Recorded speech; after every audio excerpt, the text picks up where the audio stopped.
जय हिंद दोस्तों। मैं मुकेश पांडे अपनी यूट्यूब चैनल सक्सेस टिप में आपका स्वागत करता हूं। हाल में ही मध्य प्रदेश लोक सेवा आयोग की राज्य सेवा परीक्षा की मुख्य परीक्षा का परिणाम घोषित हुआ है और इन परिणाम में सफलता प्राप्त करने वाली सभी परीक्षार्थियों को मेरे लिए मेरी तरफ से बहुत बहुत बधाइयाँ और साक्षात्कार के लिए शुभकामनाएं। आज का वीडियो हमारा मध्य प्रदेश लोक सेवा आयोग के राज्य परीक्षा सेवा के साक्षात्कार के ऊपर आधारित होगा। चूँकि मैं मध्य प्रदेश लोक सेवा आयोग की राज्य सेवा परीक्षा का साक्षात्कार 3 बार दे चुका हूँ, इसलिए आज हम थ्योरेटिकल बातें ना करते हुए कुछ अनुभवजन्य बातें करेंगे।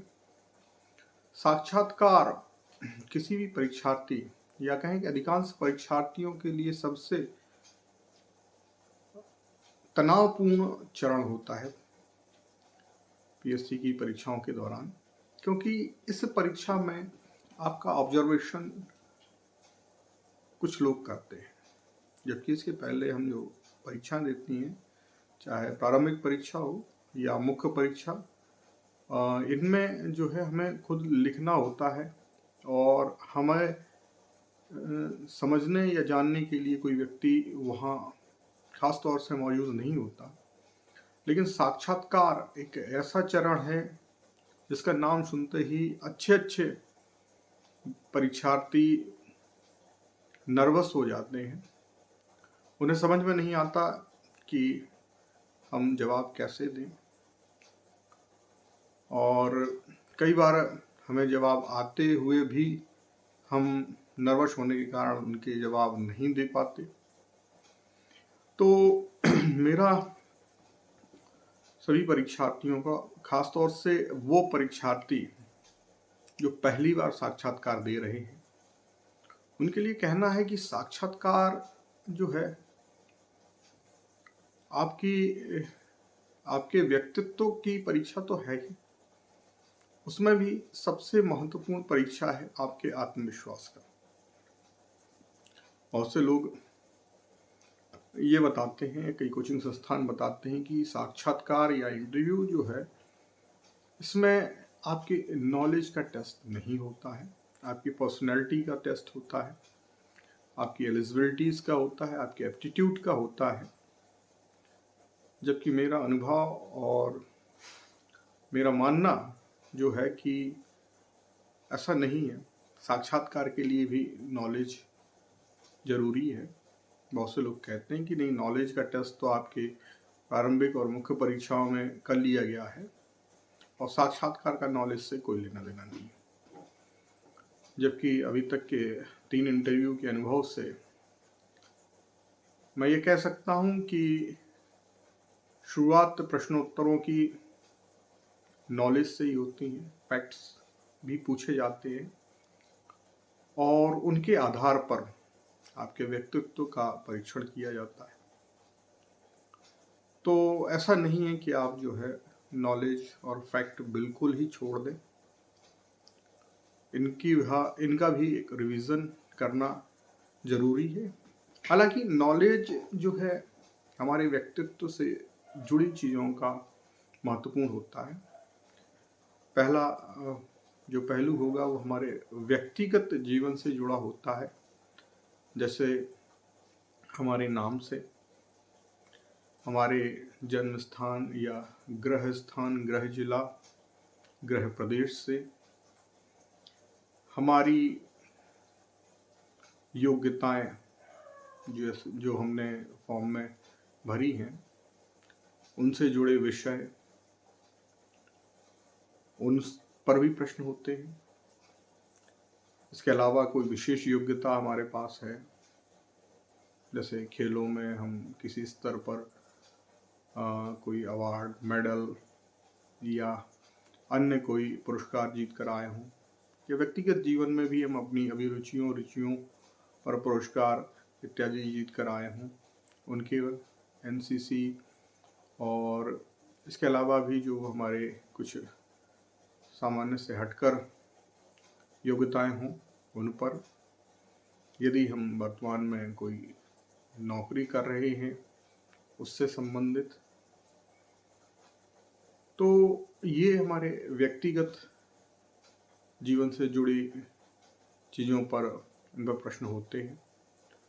दूसरा पार्ट होता है सामान्य प्रश्न, जिसमें खास तौर से समसामयिक विषयों पर प्रश्न होते हैं, उनके बारे में हमारे विचार जाने जाते हैं और उन पर हमारा पक्ष जानने की कोशिश होता है। जैसे कि अभी हम वर्तमान में कहें तो कोरोना महामारी है, ये बहुत महत्वपूर्ण है और इस पर प्रश्न अवश्य ही पूछे जाएंगे। अब हम बात करें कि हम साक्षात्कार की तैयारी कैसे करें। तो मेरे विचार से, मैंने जैसे अपने पहले वीडियो में भी बताया है कि किसी भी लोक सेवा आयोग की परीक्षाएं के 3 चरण होते हैं, प्रारंभिक, लिखित या मुख्य परीक्षा और तीसरा साक्षात्कार। तो ये तीनों चरण अलग अलग नहीं है, ये एक ही परीक्षा के 3 चरण हैं और इनकी तैयारी अलग अलग नहीं करनी चाहिए। इनकी तैयारी हमें शुरू से एक साथ करनी चाहिए।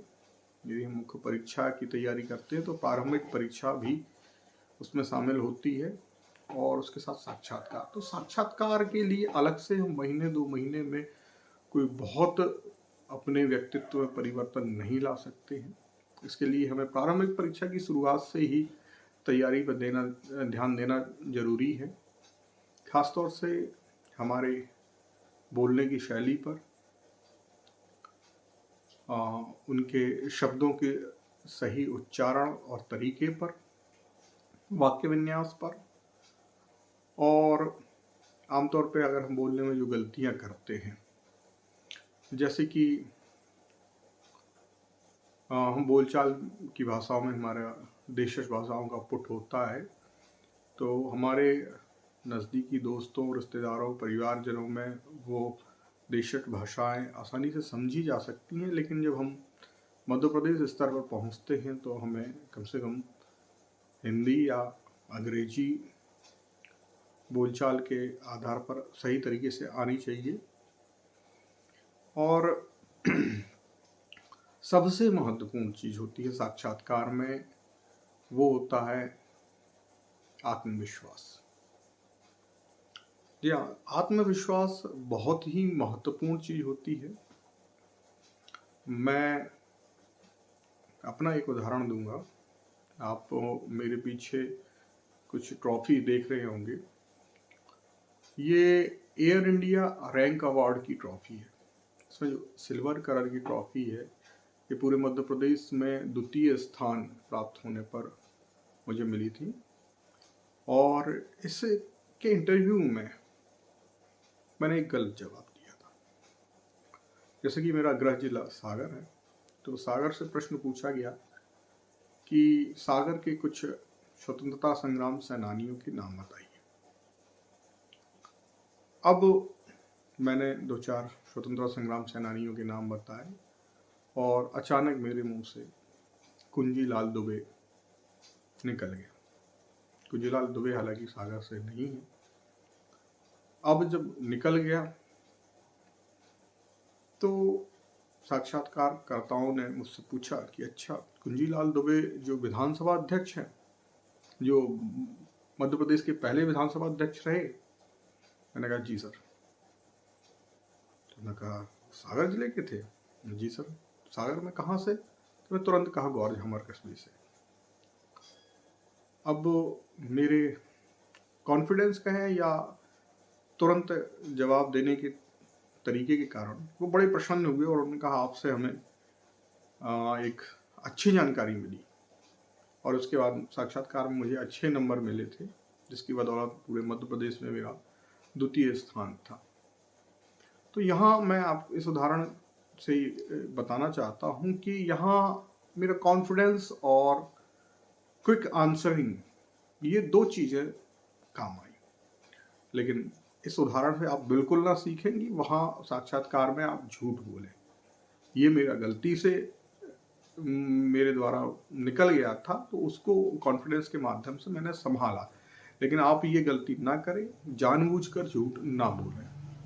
क्योंकि वहाँ पर बैठने वाले व्यक्ति जो होते हैं, वो काफ़ी अनुभवी और अपने विषय के विशेषज्ञ होते हैं। तो उनसे आपका झूठ छिप नहीं सकता है।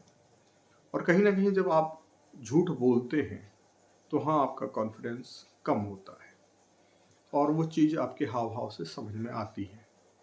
तो कोशिश करें कि अगर आपको किसी प्रश्न का उत्तर पता है, सही पता है, तभी उसका जवाब दें। अगर सही नहीं पता है, तो उसके लिए आप क्षमा माँग सकते हैं। क्षमा माँगना कोई बुरी बात नहीं है।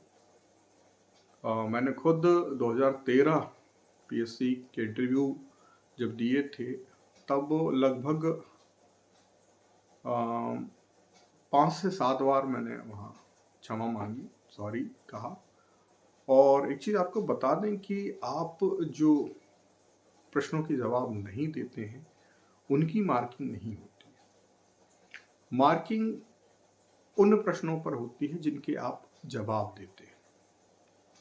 क्योंकि प्रश्नकर्ता या साक्षात्कारकर्ता के दिमाग में वही प्रश्न याद रहते हैं जिनके जवाब दिए गए, है ना? अब प्रश्नों के जवाब कैसे दिए जाएं? तो प्रश्नों के जवाब जो है टू द पॉइंट और कम से कम शब्दों में दिए जाए। जितना आपसे पूछा जाए, सिर्फ उतना ही जवाब दें। अगर जैसे आपसे प्रश्न पूछा जा रहा है कि भारत को आज़ादी कब मिली थी, तो आपको जवाब देना है 15 अगस्त 1947 में। बस इससे ज़्यादा आपको नहीं बोलना है। यदि इससे ज़्यादा वो जानना चाहेंगे, तो वो स्वयं ही पूछेंगे, नहीं मेरा मतलब है कि इस आज़ादी के लिए क्या प्रयास किए गए, किस तरह का स्वतंत्रता संग्राम हुआ या किन नेताओं ने प्रयास किए, वगैरह वगैरह। तो आपको जितना पूछा जाए उतना ही जवाब दें। क्योंकि होता क्या है कि अगर आप विस्तार से जवाब देते हैं, तो दूसरी चीज़, वो विस्तार से जवाब के लिए वहाँ नहीं बैठे हैं। उन्हें दिन भर में बहुत सारे प्रतियोगी का साक्षात्कार लेना है, ठीक है? तो उससे आप उन्हें इम्प्रेस नहीं कर सकते। दूसरी चीज़, आप अगर लंबा जवाब देते हैं, तो उस लंबे जवाब में क्रॉस क्वेश्चंस होते हैं, प्रति प्रश्न पूछे जाते हैं और आप अंत में एक ऐसी स्थिति में आते हैं कि जब आपको सॉरी बोलना पड़ेगा। क्योंकि ज्ञान की सीमा होती है, हर व्यक्ति को सब कुछ नहीं पता है, ठीक है? तो उस जवाब पर सॉरी बोलने से अच्छा है कि आप शुरुआत में ही टू द पॉइंट दें। अगर उन्हें उससे ज़्यादा डिटेल चाहिए तो फिर प्रश्न पूछेंगे, और डिटेल चाहिए तो फिर प्रश्न पूछेंगे, है ना? तो टू द पॉइंट पहुँचे। दूसरी चीज़, बहुत से लोग कहते हैं कि अगर हमें जवाब नहीं पता है, सॉरी बोलने पर भी गलत इंप्रेशन पड़ेगा। तो इसके कई तरीके हैं कि आप अगर जवाब नहीं पता है, तो भी आप उन्हें इम्प्रेस कर सकते हैं। क्योंकि वहाँ बैठे लोग जो होते हैं, उन्हें आपके साक्षात्कार से उतना विशेष मतलब नहीं होता है कि आपको अच्छे नंबर मिल रहे हैं या आपका सिलेक्शन हो रहा है। उससे उन्हें कोई फ़र्क नहीं पड़ता। वो जो 4-5 लोग बोर्ड में बैठे होते हैं, उन्हें अपना ईगो सेटिस्फाई करना होता है या आपस के मेंबरों में अपना इम्प्रेशन झाड़ना होता है। ये सामान्य मनोवैज्ञानिक तथ्य है कि प्रत्येक व्यक्ति अपना इम्प्रेशन सामने वाले के प्रति या साथ बैठे लोगों के सामने जो है बनाना चाहता है। तो जैसे आपसे कोई प्रश्न पूछा गया और आपको उसका जवाब नहीं पता, तो सीधे सीधे सॉरी या क्षमा बोलने से अच्छा है थोड़ा सा आप उसको विस्तार दें कि माफ़ कीजिए सर, आपने बहुत बढ़िया प्रश्न पूछा, परंतु ये मेरा दुर्भाग्य है कि यह विषय मेरी तैयारी के दौरान छूट गया। या इस पर मैं बहुत अच्छे से तैयारी नहीं कर पाया, इसलिए मुझे इसका उत्तर पता नहीं है। अब यहाँ उनका अपने साथ वालों बोर्ड मेंबर्स पे इम्प्रेशन पड़ गया कि देखो मैंने प्रश्न तो बहुत अच्छा पूछा है, बस इसे पता नहीं था। यहाँ आप बिना आंसर दिए भी अपने नंबर पक्के कर सकते हैं, है ना। या फिर आप कह सकते हैं कि सर इतने बढ़िया प्रश्न का उत्तर मुझे ना पता होने का मुझे बड़ा अफसोस है, लेकिन कोशिश करूंगा कि मैं अगली बार इस प्रश्न का उत्तर जानूं। तो इस तरह से बिना सॉरी बोले और बिना जवाब दिए भी आप नंबर अपने बढ़ा सकते हैं। दूसरी चीज, बहुत तनाव में आपको वहां नहीं दिखना है ना, क्योंकि तनाव जो है, जो चीजें आपको याद हैं, जो चीजें आप वहां बोलना चाहते हैं, वो भी भूल जाएंगे। तो तनाव फ्री होके जाए। जैसे आप जब इंदौर पहुंचेंगे तो कोशिश कीजिए कि एक दिन पहले पहुंचे, ताकि इंटरव्यू के जस्ट पहले का दिन आप किताबों में ना गुजारें। आप निकलें, शहर घूम सकते हैं अगर घूमने की आदत है तो, नहीं घूम सकते कोई अच्छी सी मूवी देख सकते हैं, अपनी प्रिय व्यंजन खा सकते हैं, अपने दोस्तों के साथ गप्पे मार सकते हैं, ताकि आपके मन से साक्षात्कार का तनाव दूर हो। और इसके बाद जब तनाव मुक्त होकर आप प्रश्न करेंगे, प्रश्नों के जवाब देंगे, तो ज़्यादा अच्छे से दे पाएंगे। और कोशिश करें कि बहुत गंभीर वातावरण ना बनने पाए, क्योंकि ये गंभीरता और वातावरण का फर्क बहुत कुछ हमारे ऊपर होते हैं, और यह हमारे पहले जवाब से ही निश्चित हो जाता है।